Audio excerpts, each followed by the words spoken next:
Part 7, Marxism and Humanism. My analytical method does not start from man, but from the economically given social period. Karl Marx, Randglossen zur Wagner's Lehrbuch, 1879-80. 1. Today, socialist humanism is on the agenda.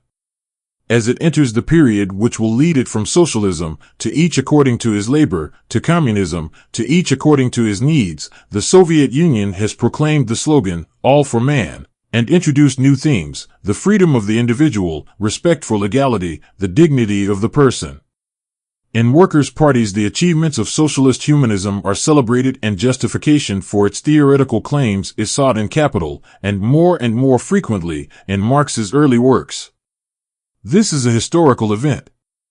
I wonder even whether socialist humanism is not such a reassuring and attractive theme that it will allow a dialogue between communists and social democrats, or even a wider exchange with those men of goodwill who are opposed to war and poverty.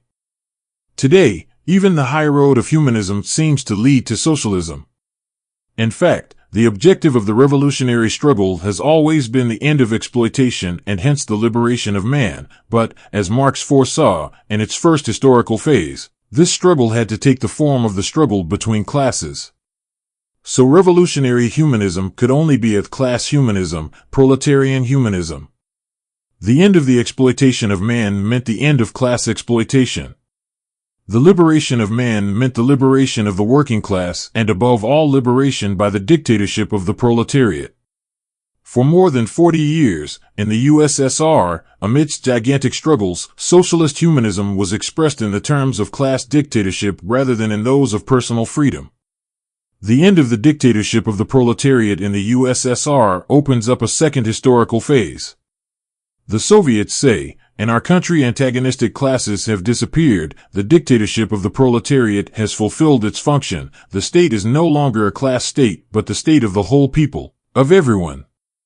In the USSR men are indeed now treated without any class distinction, that is, as persons. So, in ideology, we see the themes of class humanism give way before the themes of a socialist humanism of the person. 10 years ago, socialist humanism only existed in one form, that of class humanism. Today it exists in two forms, class humanism, where the dictatorship of the proletariat is still in force, China, etc., and socialist personal humanism where it has been superseded, the USSR. Two forms corresponding to two necessary historical phases.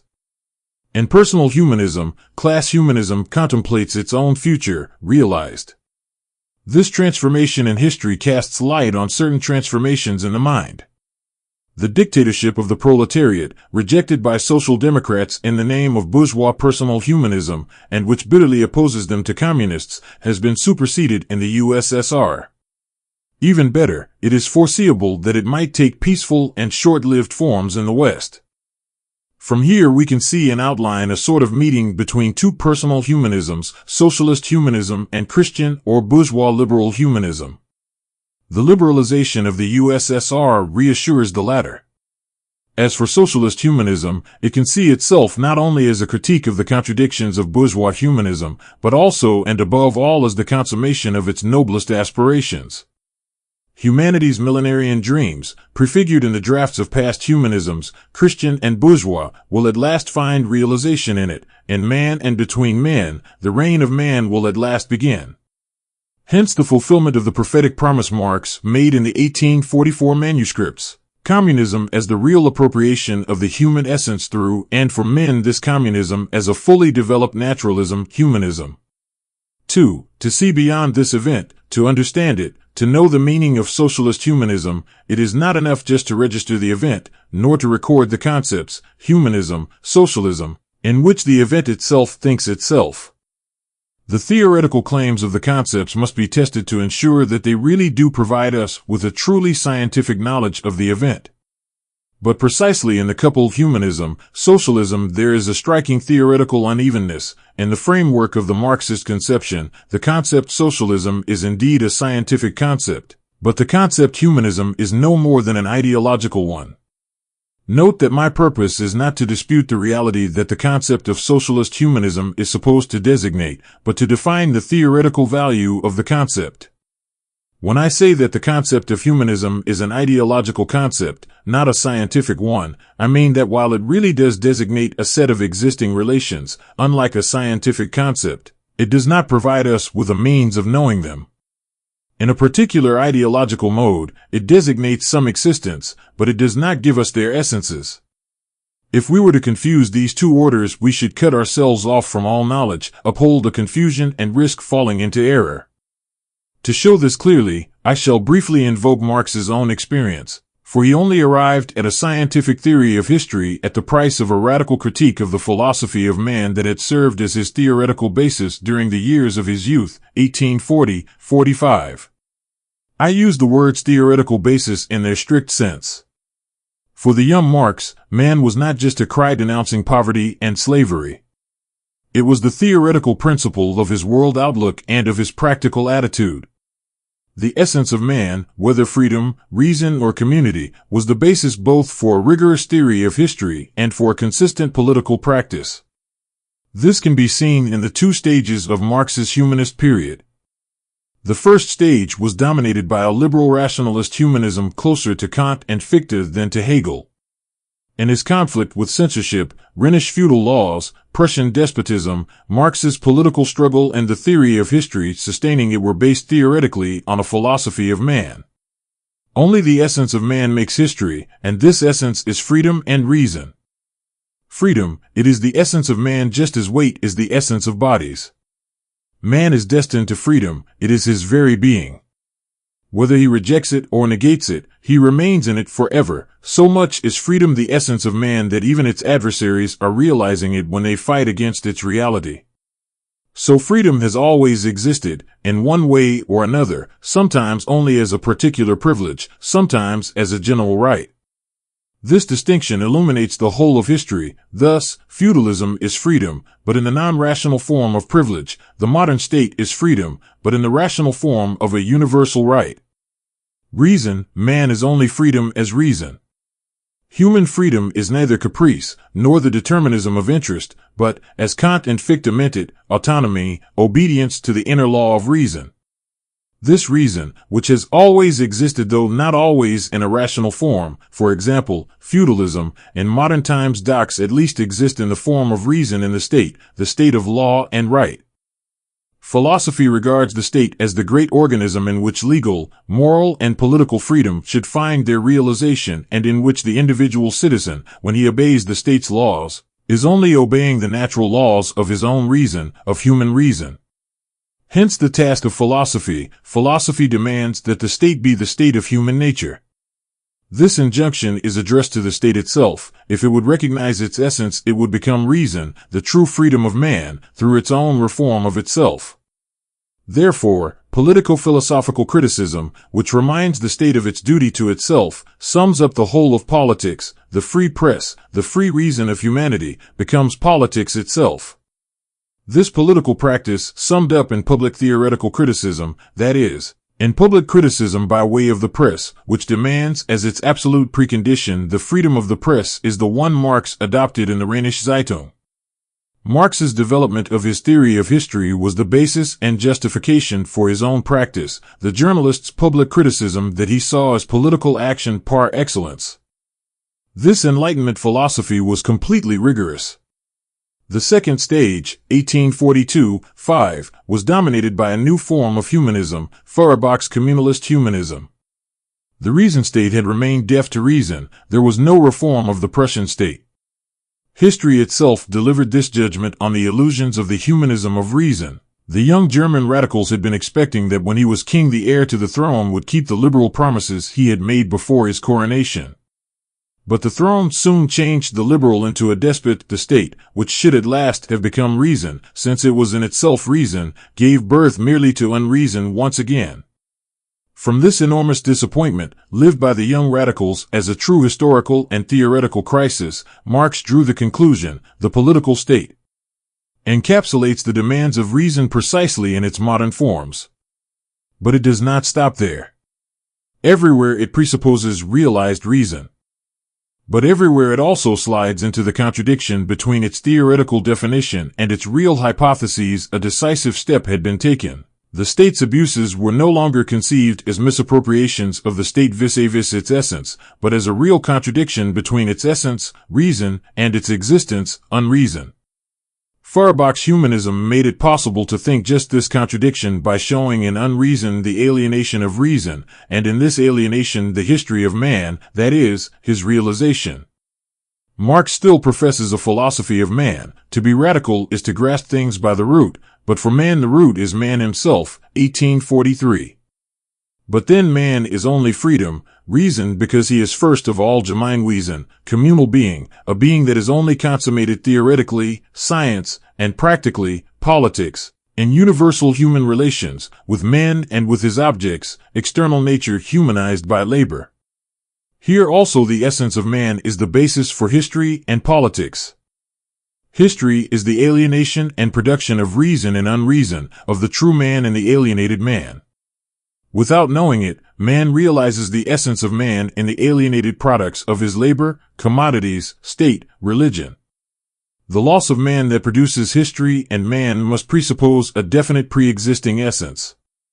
At the end of history, this man, having become in human objectivity, has merely to regrasp as subject his own essence alienated in property, religion, and the state to become total man, true man. This new theory of man is the basis for a new type of political action, the politics of practical reappropriation. The appeal to the simple reason of the state disappears. Politics is no longer simply theoretical criticism, the enlightenment of reason through the free press, but man's practical reappropriation of his essence.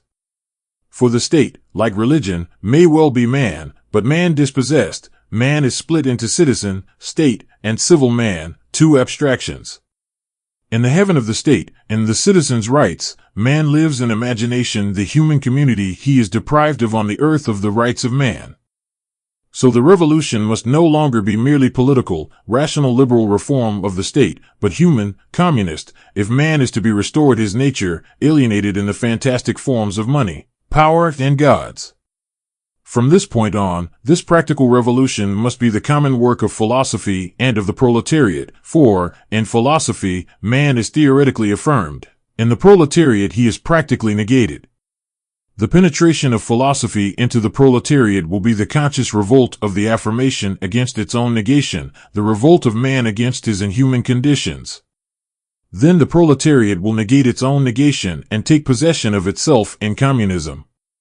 The revolution is the very practice of the logic immanent in alienation. It is the moment in which criticism, hitherto unarmed, recognizes its arms in the proletariat. It gives the proletariat the theory of what it is. In return, the proletariat gives it its armed force, a single unique force in which no one is allied except to himself. So the revolutionary alliance of the proletariat and of philosophy is once again sealed in the essence of man. 3. In 1845, Marx broke radically with every theory that based history and politics on an essence of man. This unique rupture contained three indissociable elements. 1. The formation of a theory of history and politics based on radically new concepts, the concepts of social formation, productive forces, relations of production, superstructure, ideologies, determination in the last instance by the economy, specific determination of the other levels, etc. 2. A radical critique of the theoretical pretensions of every philosophical humanism. 3. The definition of humanism as an ideology. This new conception is completely rigorous as well, but it is a new rigor. The essence criticized, 2, is defined as an ideology, 3, a category belonging to the new theory of society and history, 1. This rupture with every philosophical anthropology or humanism is no secondary detail, it is Marx's scientific discovery. It means that Marx rejected the problematic of the earlier philosophy and adopted a new problematic in one and the same act. The earlier idealist, bourgeois, philosophy depended in all its domains and arguments, its theory of knowledge, its conception of history, its political economy, its ethics, its aesthetics, etc., on a problematic of human nature, or the essence of man. For centuries, this problematic had been transparency itself, and no one had thought of questioning it even in its internal modifications. This problematic was neither vague nor loose. On the contrary, it was constituted by a coherent system of precise concepts tightly articulated together. When Marx confronted it, it implied the two complementary postulates he defined in the sixth thesis on Feuerbach. 1. That there is a universal essence of man. 2. That this essence is the attribute of each single individual who is its real subject. These two postulates are complementary and indissociable. But their existence and their unity presuppose a whole empiricist, idealist world outlook. If the essence of man is to be a universal attribute, it is essential that concrete subjects exist as absolute givens. This implies an empiricism of the subject.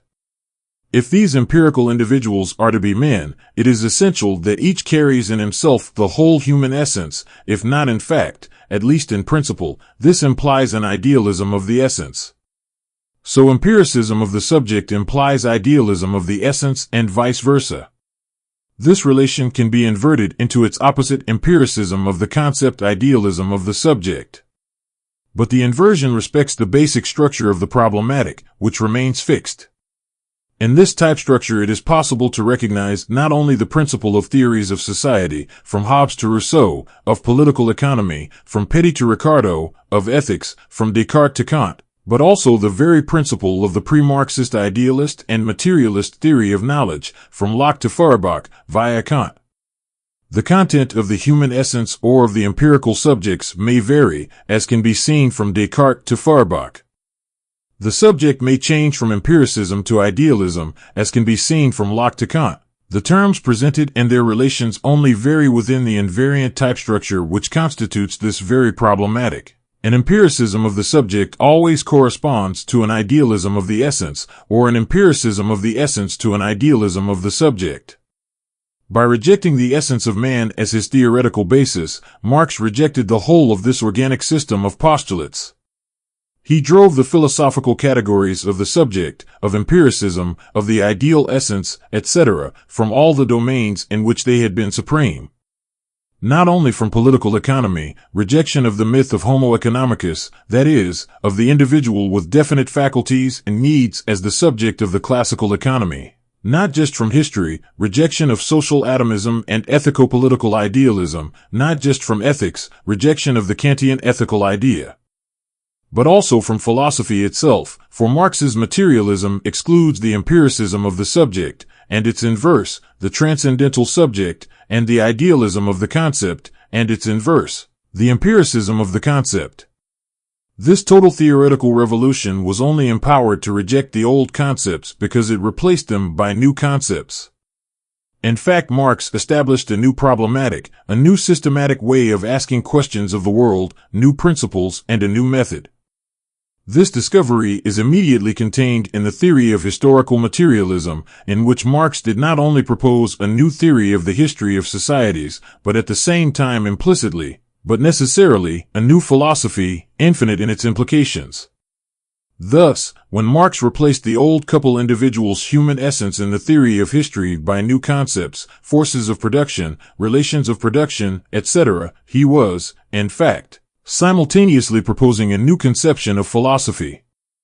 He replaced the old postulates, empiricism, idealism of the subject, empiricism, idealism of the essence, which were the basis not only for idealism but also for pre-Marxist materialism, by a historico-dialectical materialism of praxis, that is, by a theory of the different specific levels of human practice, economic practice, political practice, ideological practice, scientific practice, and their characteristic articulations, based on the specific articulations of the unity of human society. In a word, Marx substituted for the ideological and universal concept of Feuerbachian practice a concrete conception of the specific differences that enables us to situate each particular practice in the specific differences of the social structure. So, to understand what was radically new in Marx's contribution, we must become aware not only of the novelty of the concepts of historical materialism, but also of the depth of the theoretical revolution they imply and inaugurate. On this condition, it is possible to define humanism's status and reject its theoretical pretensions while recognizing its practical function as an ideology.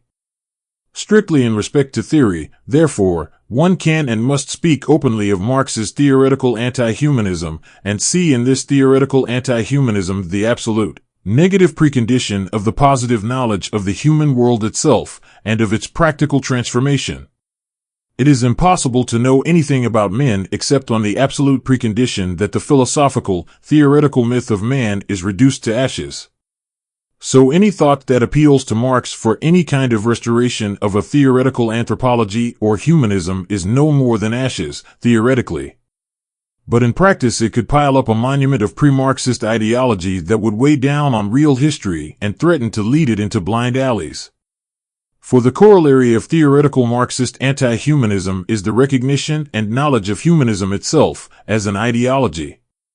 Marx never fell into the idealist illusion of believing that the knowledge of an object might ultimately replace the object or dissipate its existence. Cartesians, knowing that the sun was 2,000 leagues away, were astonished that this distance only looked like 200 paces. They could not even find enough of God to fill in this gap. Marx never believed that a knowledge of the nature of money, a social relation, could destroy its appearance, its form of existence, a thing, for this appearance was its very being, as necessary as the existing mode of production. Marx never believed that an ideology might be dissipated by a knowledge of it, for the knowledge of this ideology, as the knowledge of its conditions of possibility, of its structure, of its specific logic and of its practical role within a given society, is simultaneously knowledge of the conditions of its necessity. So Marx's theoretical anti-humanism does not suppress anything in the historical existence of humanism. In the real-world philosophies of man are found after Marx as often as before, and today even some Marxists are tempted to develop the themes of a new theoretical humanism. Furthermore, Marx's theoretical anti-humanism, by relating it to its conditions of existence, recognizes a necessity for humanism as an ideology, a conditional necessity. The recognition of this necessity is not purely speculative.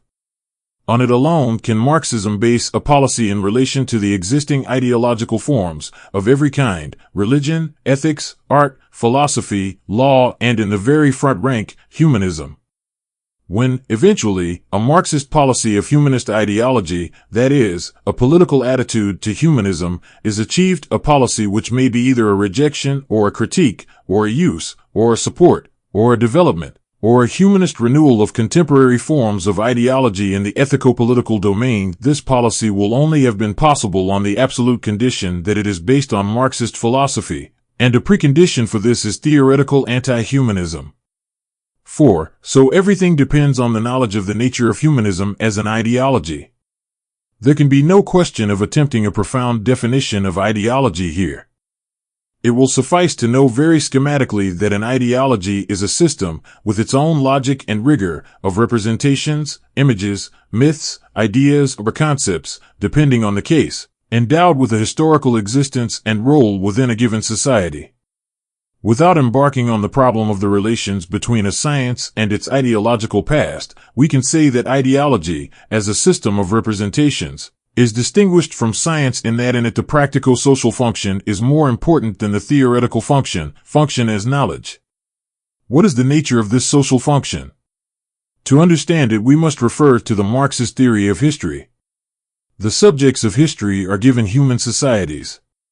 They present themselves as totalities whose unity is constituted by a certain specific type of complexity, which introduces instances that, following Engels, we can, very schematically, reduce to 3: the economy, politics, and ideology. So in every society we can posit, in forms which are sometimes very paradoxical, the existence of an economic activity as the base, a political organization and ideological forms, religion, ethics, philosophy, etc. So ideology is as such an organic part of every social totality. It is as if human societies could not survive without these specific formations, these systems of representations, at various levels, their ideologies. Human societies secrete ideology as the very element and atmosphere indispensable to their historical respiration and life. Only an ideological world outlook could have imagined societies without ideology and accepted the utopian idea of a world in which ideology, not just one of its historical forms, would disappear without trace, to be replaced by science. For example, this utopia is the principle behind the idea that ethics, which is in its essence ideology, could be replaced by science or become scientific through and through, or that religion could be destroyed by science which would in some way take its place. That art could merge with knowledge or become everyday life, etc. And I am not going to steer clear of the crucial question. Historical materialism cannot conceive that even a communist society could ever do without ideology, be it ethics, art, or world outlook. Obviously, it is possible to foresee important modifications in its ideological forms and their relations, and even the disappearance of certain existing forms or a shift of their functions to neighboring forms. It is also possible, on the premise of already acquired experience, to foresee the development of new ideological forms, e.g. the ideologies of the scientific world outlook and communist humanism, but in the present state of Marxist theory strictly conceived, it is not conceivable. That communism, a new mode of production implying determinate forces of production and relations of production, could do without a social organization of production and corresponding ideological forms. So ideology is not an aberration or a contingent excrescence of history, it is a structure essential to the historical life of societies. Further, only the existence and the recognition of its necessity enable us to act on ideology and transform ideology into an instrument of deliberate action on history. It is customary to suggest that ideology belongs to the region of consciousness. We must not be misled by this appellation, which is still contaminated by the idealist problematic that preceded Marx. In truth, ideology has very little to do with consciousness, even supposing this term to have an unambiguous meaning. It is profoundly unconscious, even when it presents itself in a reflected form, as in pre-Marxist philosophy. Ideology is indeed a system of representations, but in the majority of cases these representations have nothing to do with consciousness. They are usually images and occasionally concepts, but it is above all the structures that they impose on the vast majority of men, not via their consciousness. They are perceived accepted suffered cultural objects, and they act functionally on men via a process that escapes them. Men live their ideologies as the Cartesian saw or did not see, if he was not looking at it, the moon 200 paces away, not at all as a form of consciousness, but as an object of their world, as their world itself. But what do we mean, then, when we say that ideology is a matter of men's consciousness? First, that ideology is distinct from other social instances, but also that men live their actions, usually referred to freedom and consciousness by the classical tradition, and ideology, by and through ideology, in short, that the lived relation between men and the world, including history and political action or inaction, passes through ideology, or better, is ideology itself. This is the sense in which Marx said that it is in ideology, as the locus of political struggle, that men become conscious of their place in the world and in history. It is within this ideological unconsciousness that men succeed in altering the lived relation between them and the world and acquiring that new form of specific unconsciousness called consciousness. So ideology is a matter of the lived relation between men and their world. This relation, that only appears as conscious on condition that it is unconscious, and the same way only seems to be simple on condition that it is complex, that it is not a simple relation but a relation between relations, a second-degree relation. In ideology men do indeed express, not the relation between them and their conditions of existence, but the way they live the relation between them and their conditions of existence. This presupposes both a real relation and an imaginary, lived relation. Ideology, then, is the expression of the relation between men and their world, that is, the overdetermined unity of the real relation and the imaginary relation between them and their real conditions of existence. In ideology, the real relation is inevitably invested in the imaginary relation, a relation that expresses a will, conservative, conformist, reformist, or revolutionary, a hope or a nostalgia, rather than describing a reality. It is in this overdetermination of the real by the imaginary and of the imaginary by the real that ideology is active in principle, that it reinforces or modifies the relation between men and their conditions of existence and the imaginary relation itself. It follows that this action can never be purely instrumental. The men who would use an ideology purely as a means of action, as a tool, find that they have been caught by it, implicated by it, just when they are using it and believe themselves to be absolute masters of it. This is perfectly clear in the case of a class society. The ruling ideology is then the ideology of the ruling class. But the ruling class does not maintain with the ruling ideology, which is its own ideology, an external and lucid relation of pure utility and cunning. When, during the 18th century, the rising class, the bourgeoisie, developed a humanist ideology of equality, freedom and reason, it gave its own demands the form of universality, since it hoped thereby to enroll at its side, by their education to this end, the very men it would liberate only for their exploitation. This is the Rousseauan myth of the origins of inequality, the rich holding forth to the poor in the most deliberate discourse ever conceived, so as to persuade them to live their slavery as their freedom. In reality, the bourgeoisie has to believe in its own myth before it can convince others, and not only so as to convince others, since what it lives in its ideology is the very relation between it and its real conditions of existence which allows it simultaneously to act on itself, provide itself with a legal and ethical consciousness, and the legal and ethical conditions of economic liberalism, and on others, those it exploits and is going to exploit in the future, the free laborers, so as to take up, occupy and maintain its historical role as a ruling class. Thus, in a very exact sense, the bourgeoisie lives in the ideology of freedom, the relation between it and its conditions of existence, that is, its real relation, the law of a liberal capitalist economy. But invested in an imaginary relation, all men are free, including the free laborers.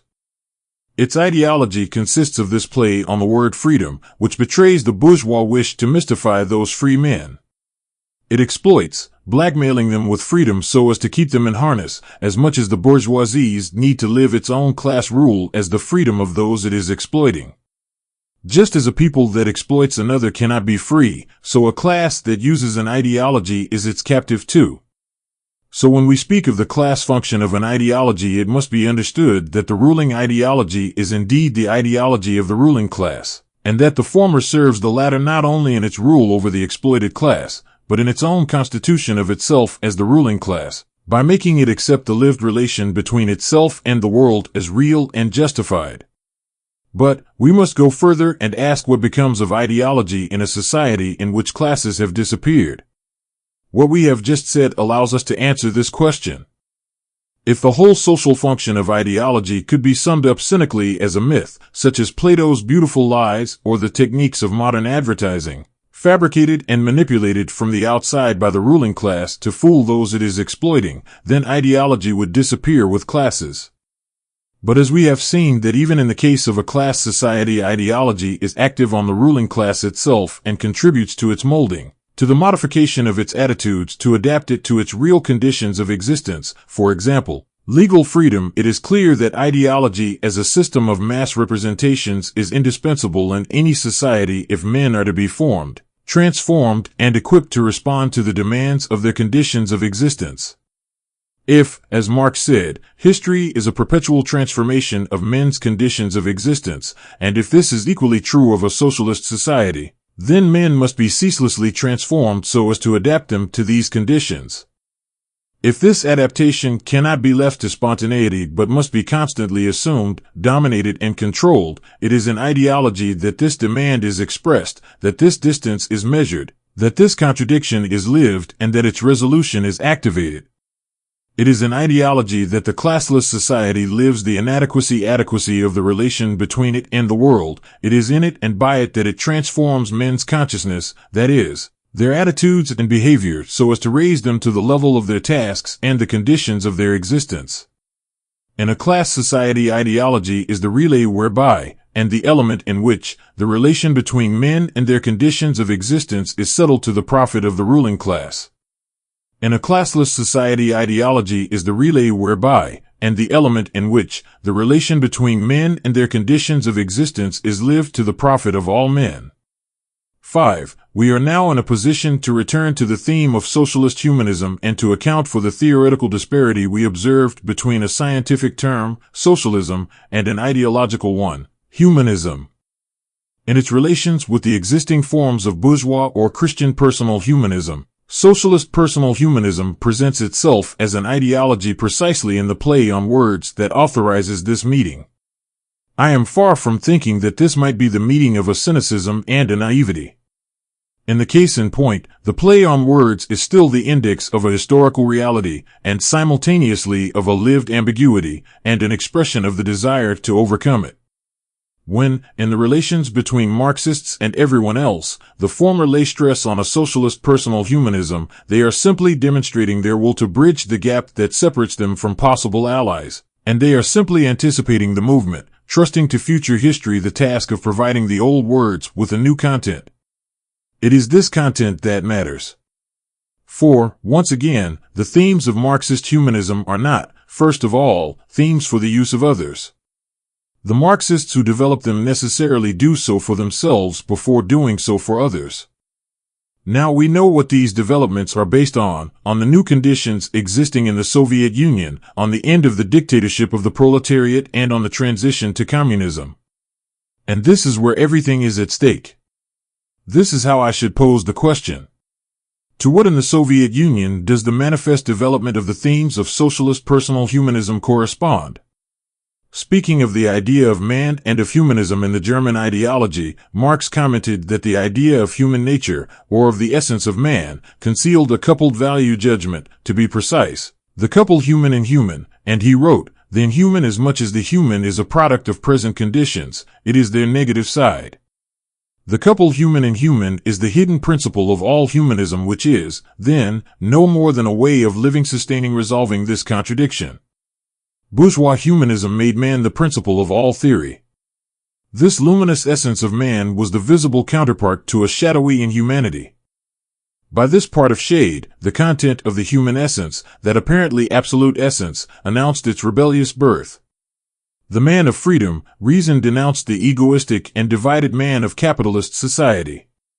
In the two forms of this couple inhuman-human, the bourgeoisie of the 18th century lived in rational liberal form, the German left radical intellectuals in communalist or communist form, the relations between them and their conditions of existence, as a rejection, a demand, and a program. What about contemporary socialist humanism? It is also a rejection and a denunciation, a rejection of all human discrimination, be it racial, political, religious, or whatever. It is a rejection of all economic exploitation or political slavery. It is a rejection of war. This rejection is not just a proud proclamation of victory, an exhortation and example addressed to outsiders, to all men oppressed by imperialism, by its exploitation, its poverty, its slavery, its discriminations, and its wars. It is also and primarily turned inwards, to the Soviet Union itself. In personal socialist humanism, the Soviet Union accepts on its own account the supersession of the period of the dictatorship of the proletariat, but it also rejects and condemns the abuses of the latter, the aberrant and criminal forms it took during the period of the cult of personality.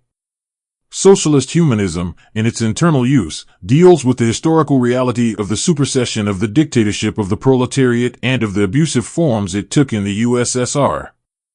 It deals with a dual reality, not only a reality superseded by the rational necessity of the development of the forces of production of socialist relations of production, the dictatorship of the proletariat, but also a reality which ought not to have had to be superseded, that new form of non-rational existence of reason, that part of historical unreason and of the inhuman that the past of the USSR bears within it, terror, repression, and dogmatism, precisely what has not yet been completely superseded, in its effects or its misdeeds. But with this wish we move from the shade to the light, from the inhuman to the human. The communism to which the Soviet Union is committed is a world without economic exploitation, without violence, without discrimination, a world opening up before the Soviets the infinite vistas of progress, of science, of culture, of bread and freedom, of free development, a world that can do without shadows or tragedies. Why then all this stress so deliberately laid on man? What need do the Soviets have for an idea of man, that is, an idea of themselves, to help them live their history? It is difficult here to avoid relating together the necessity to prepare and realize an important historical mutation, the transition to communism, the end of the dictatorship of the proletariat, the withering away of the state apparatus, presupposing the creation of new forms of political, economic, and cultural organization, corresponding to this transition, on the one hand, and, on the other, the historical conditions in which this transition must be put into effect. Now it is obvious that these conditions, too, bear the characteristic mark of the USSR's past and of its difficulties, not only the mark of the difficulties due to the period of the cult of personality, but also the mark of the more distant difficulties characteristic of the construction of socialism in one country, and in addition in a country economically and culturally backward to start with. Among these conditions, first place must be given to the theoretical conditions inherited from the past. The present disproportion of the historical tasks to their conditions explains the recourse to this ideology. In fact, the themes of socialist humanism designate the existence of real problems, new historical, economic, political, and ideological problems that the Stalinist period kept in the shade, but still produced while producing socialism problems of the forms of economic, political, and cultural organization that correspond to the level of development attained by socialism's productive forces. Problems of the new form of individual development for a new period of history in which the state will no longer take charge, coercively, of the leadership or control of the destiny of each individual, in which from now on each man will objectively have the choice, that is, the difficult task of becoming by himself what he is. The themes of socialist humanism, free development of the individual, respect for socialist legality, dignity of the person, etc., are the way the Soviets and other socialists are living the relation between themselves and these problems, that is, the conditions in which they are posed. It is striking to observe that, in conformity with the necessity of their development, in the majority of socialist democracies as in the Soviet Union, problems of politics and ethics have come to the fore and that for their part, Western parties, too, are obsessed with these problems. Now, it is not less striking to see that these problems are occasionally, if not frequently, dealt with theoretically by recourse to concepts derived from Marx's early period, from his philosophy of man, the concepts of alienation, fission, fetishism, the total man, etc. However, considered in themselves, these problems are basically problems that, far from calling for a philosophy of man, involve the preparation of new forms of organization for economic, political, and ideological life, including new forms of individual development in the socialist countries during the phase of the withering away or supersession of the dictatorship of the proletariat. Why is it that these problems are posed by certain ideologues as a function of the concepts of a philosophy of man instead of being openly, fully, and rigorously posed in the economic, political, and ideological terms of Marxist theory? Why do so many Marxist philosophers seem to feel the need to appeal to the pre-Marxist ideological concept of alienation in order supposedly to think and resolve these concrete historical problems? We would not observe the temptation of this ideological recourse if it were not in its own way the index of a necessity which cannot nevertheless take shelter in the protection of other, better established, forms of necessity. There can be no doubt that communists are correct in opposing the economic, social, political, and cultural reality of socialism to the inhumanity of imperialism in general, that this contrast is a part of the confrontation and struggle between socialism and imperialism. But it might be equally dangerous to use an ideological concept like humanism, with neither discrimination nor reserve, as if it were a theoretical concept, when it is inevitably charged with associations from the ideological unconsciousness and only too easily blends into themes of petty bourgeois inspiration. We know that the petty bourgeoisie and its ideology, for which Lenin predicted a fine future, have not yet been buried by history. Here we are touching on a deeper reason, and one doubtless difficult to express. Within certain limits, this recourse to ideology might indeed be envisaged as the substitute for recourse to theory. Here again we would find the theoretical conditions currently inherited by Marxist theory from its past, not just the dogmatism of the Stalinist period, but also, from further back, the heritage of the disastrously opportunist interpretations of the Second International which Lenin fought against throughout his life, but which have neither as yet been buried by history. These conditions have hindered the development which was indispensable if Marxist theory was to acquire precisely those concepts demanded by the new problems, concepts that would have allowed it to pose these problems today in scientific, not ideological terms, that would have allowed it to call things by their names, that is, by the appropriate Marxist concepts, rather than, as only too often happens, by ideological concepts, alienation, or by concepts without any definite status. For example, it is regrettable to observe that the concept by which communists designate an important historical phenomenon in the history of the USSR and of the workers' movement, the concept of the cult of personality would be an absent, unclassifiable concept in Marxist theory if it were taken as a theoretical concept. It may well describe and condemn a mode of behavior, and on these grounds, possess a doubly practical value, but, to my knowledge, Marx never regarded a mode of political behavior as directly assimilable to a historical category, that is, to a concept from the theory of historical materialism, for if it does designate a reality, it is not its concept. However, everything that has been said of the cult of personality refers exactly to the domain of the superstructure and therefore of state organization and ideologies. Further, it refers largely to this domain alone, which we know from Marxist theory possesses a relative autonomy, which explains very simply, in theory, how the socialist infrastructure has been able to develop without essential damage during this period of errors affecting the superstructure. Why are existing, known, and recognized Marxist concepts not invoked to think and situate this phenomenon, which is in fact described as a mode of behavior and related to one man's psychology, that is, merely described but not thought? If one man's psychology could take on this historical role, why not pose in Marxist terms the question of the historical conditions of the possibility of this apparent promotion of psychology to the dignity and dimensions of a historical fact? Marxism contains in its principles the wherewithal to pose this problem in terms of theory, and hence the wherewithal to clarify it and help to resolve it. It is no accident that the two examples I have invoked are the concept of alienation and the concept of the cult of personality. For the concepts of socialist humanism, too, in particular the problems of law and the person, have as their object problems arising in the domain of the superstructure, state organization, political life, ethics, ideologies, etc., and it is impossible to hold back the thought that the recourse to ideology is the shortest cut thereto, a substitute for an insufficient theory. Insufficient, but latent and potential. Such is the role of this temptation of the recourse to ideology, to fill in this absence, this delay, this gap, without recognizing it openly, by making one's need and impatience a theoretical argument, as Engels put it, and by taking the need for a theory for the theory itself.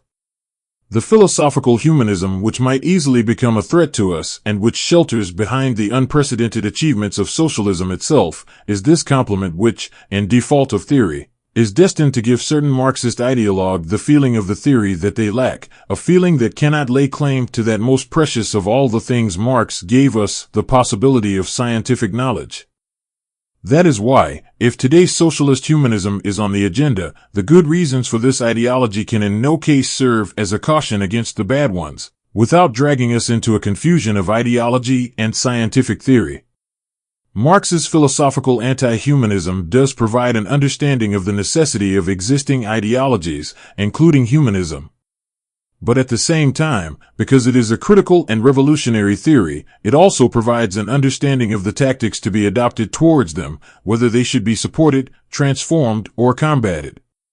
And Marxists know that there can be no tactics that do not depend on a strategy, and no strategy that does not depend on theory. October, 1963.